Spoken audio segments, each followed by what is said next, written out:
Assalamualaikum warahmatullahi wabarakatuh. Pada kesempatan kali ini, kelompok kami SMP Negeri 2 Purwokerto yang beranggotakan Anggun Ayunanda Ivana Dewi, Era Krisnaini, Hartini, Ica Lisnawati, Indah Purwetosari, dan Nandian Pramudinta akan mempresentasikan tentang panduan rubrik observasi peserta didik. Aspek yang pertama adalah fisiologis, yang meliputi perkembangan fisik, keterampilan motorik, dan keterbatasan fisik. Aspek ini akan melihat sejauh mana pertumbuhan peserta didik sesuai dengan tahapan usianya, yaitu rentang usia antara 11 sampai 14 tahun. Selanjutnya, observasi akan difokuskan untuk mengamati perkembangan peserta didik dari aspek kognitif.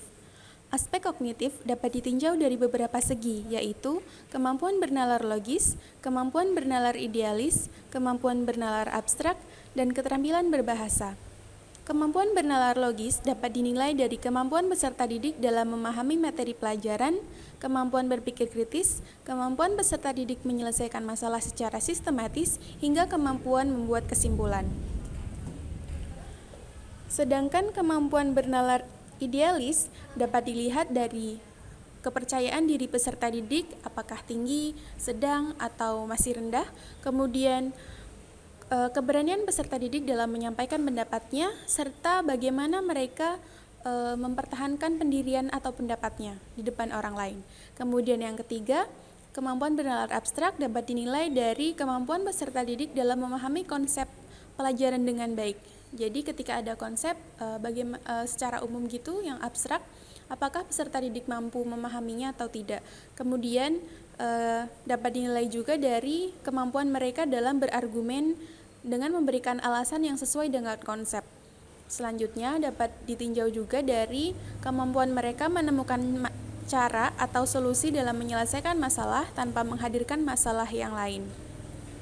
Selanjutnya, dari segi bahasa, maka kita bisa melihat bagaimana keterampilan siswa dalam berbicara. Apakah sudah sistematis, tersusun rapi begitu, atau masih mungkin ada yang gagu atau terbata-bata seperti itu. Kemudian selain kemampuan berbahasa Indonesia atau bahasa daerah, itu juga bisa juga dilihat dari penguasaan bahasa asing. Karena ketika peserta didik memiliki kemampuan berbahasa asing yang baik, itu bisa menjadi salah satu indikator bahwa peserta didik memiliki kemampuan berbahasa yang tinggi, karena untuk memahami bahasa atau untuk menerima atau mampu berbahasa dengan baik itu pun memerlukan kemampuan khusus seperti itu.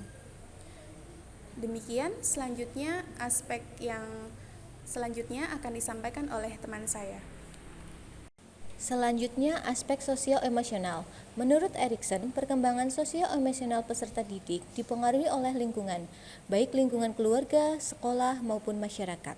Menurut Erikson, peserta didik sekolah menengah pertama sedang berada dalam tahap identity versus role confusion, di mana peserta didik sedang mengalami krisis identitas, yang mana mereka mulai merasa cemas akan masa depan mereka, sehingga mempengaruhi perilaku serta kemampuan peserta didik dalam mengutarakan pendapat, juga kemampuan bersosialisasi dengan temannya. Selanjutnya, aspek moral.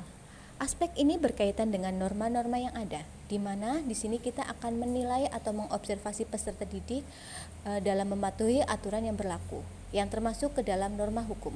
Kemudian kita juga akan mengobservasi bagaimana peserta didik berlaku sopan dan santun di dalam lingkungan sekolah, yang termasuk dalam norma kesusilaan dan juga norma kesopanan. Selanjutnya, bagaimana peserta didik menjalankan kewajiban dalam beribadah, yang termasuk dalam norma agama.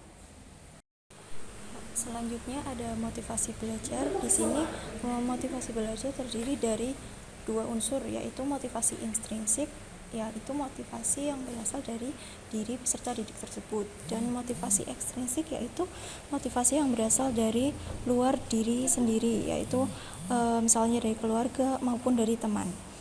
Dalam mengobservasi peserta didik, ada beberapa aspek terkait motivasi yang akan saya jelaskan. Di antaranya keaktifan dalam proses pembelajaran. Setiap peserta didik jelas memiliki motivasi belajar yang berbeda-beda. Dalam segi keaktifan pun peserta didik juga berbeda-beda. Ada yang aktif, bahkan ada yang pasif. Selanjutnya ada dorongan hasrat keinginan untuk berhasil. Minimnya motivasi belajar baik dari diri sendiri maupun dari luar juga mempengaruhi hasrat untuk mencapai keberhasilan. Anak yang mempunyai motivasi minim cenderung bersikap monoton dalam pembelajaran sehingga dia tidak mempunyai iktikat untuk maju. Selanjutnya ada lingkungan belajar yang kondusif. Lingkungan belajar yang kondusif juga salah satu aspek yang berpengaruh dengan motivasi belajar peserta didik. Ketika dia memiliki lingkungan belajar yang toksik, bisa jadi akan mempengaruhi motivasinya untuk belajar, sehingga menyebabkan peserta didik menjadi malas belajar, yang akan mempengaruhi prestasi belajar yang mungkin akan menyebabkan tidak maksimal. Yang selanjutnya yaitu ada gaya belajar. Gaya belajar peserta didik merupakan hal yang penting untuk diperhatikan dalam melakukan proses pembelajaran karena dapat mempengaruhi proses dan hasil belajarnya. Perlu diketahui bahwa gaya belajar antara satu siswa dengan siswa yang lain itu berbeda. Oleh karena itu, baik siswa, orang tua maupun guru perlu memperhatikan gaya belajar peserta didik sehingga kemampuan menangkap suatu materi pelajaran antara satu siswa dengan yang lain tidak bisa dipukul sama rata. Dalam hal ini ada beberapa aspek yang dapat diobservasi, yaitu yang pertama seperti apakah peserta didik belajar dalam suasana tenang atau ramai, kemudian bagaimana peserta didik memahami konsep melalui gambar, apakah peserta didik memahami konsep secara verbal, auditori ataupun melalui gerak. Aspek selanjutnya adalah aspek etnik. Aspek etnik ini berkaitan dengan suku atau daerah asal peserta didik maupun orang tuanya. Karena aspek ini nantinya akan mempengaruhi kebiasaan atau perilaku maupun karakter pada siswa. Hal tersebut juga berpengaruh pada cita-cita atau tujuan belajar dari peserta didik. Seperti contoh yang ada di lingkungan masyarakat kita, masyarakat dari daerah Padang mempunyai kebiasaan untuk merantau dan menjadi pengusaha. Hal tersebut tentunya penting bagi kita untuk mengetahui tujuan belajar dari peserta didik. Untuk selanjutnya adalah aspek kultural. Aspek ini berkaitan dengan agama dan juga adat istiadat. Berdasarkan observasi awal, kami menemukan keberagaman agama di SMP Negeri 2 Purwokerto. Keberagaman ini tentunya akan berdampak pada adat istiadat yang biasa peserta didik lakukan yang berkaitan dengan agama yang mereka anut. Yang selanjutnya yaitu ada status sosial. Manusia diciptakan Tuhan dengan diberikan rezeki yang berbeda-beda.